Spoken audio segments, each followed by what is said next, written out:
As the question says, a ball is projected vertically upward with a speed of 50 meters per second.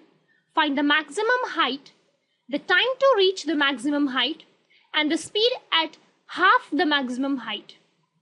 So let us first show it in a diagram in which a ball is thrown upward and it goes up and returns back from a certain point B.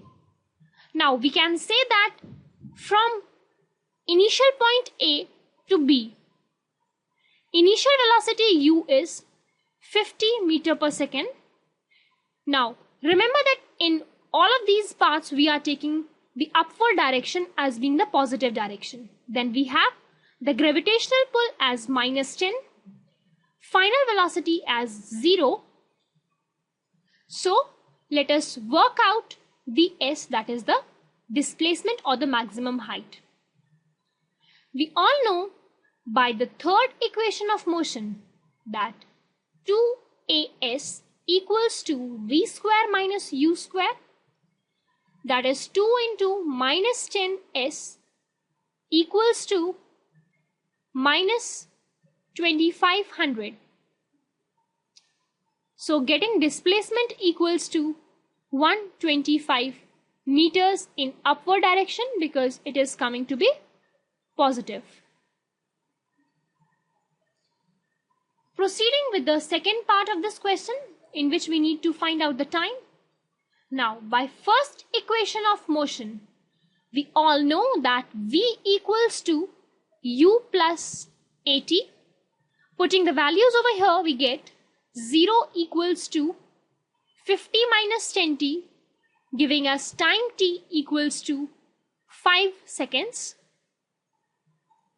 Now proceeding with the C, that is the third and the last part of this question, we have the S equals to half the maximum height, that is 125 by 2, acceleration as -10, U as 50, and we need to find out V. Again employing the third equation of motion, we can say 2as equals to v square minus u square,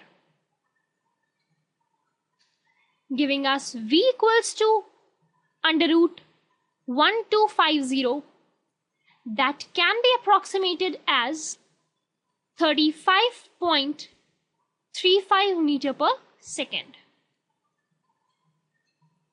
Now, please note in all such questions that people often mistake in the sign of these two. They often take g to be plus 10 and also u to be plus 50. Before starting any question, decide what direction are you taking as positive. According to that, put the signs for u, acceleration, and as well as the final velocity. Here it was 0, so no matter, it was plus or minus, nothing matters.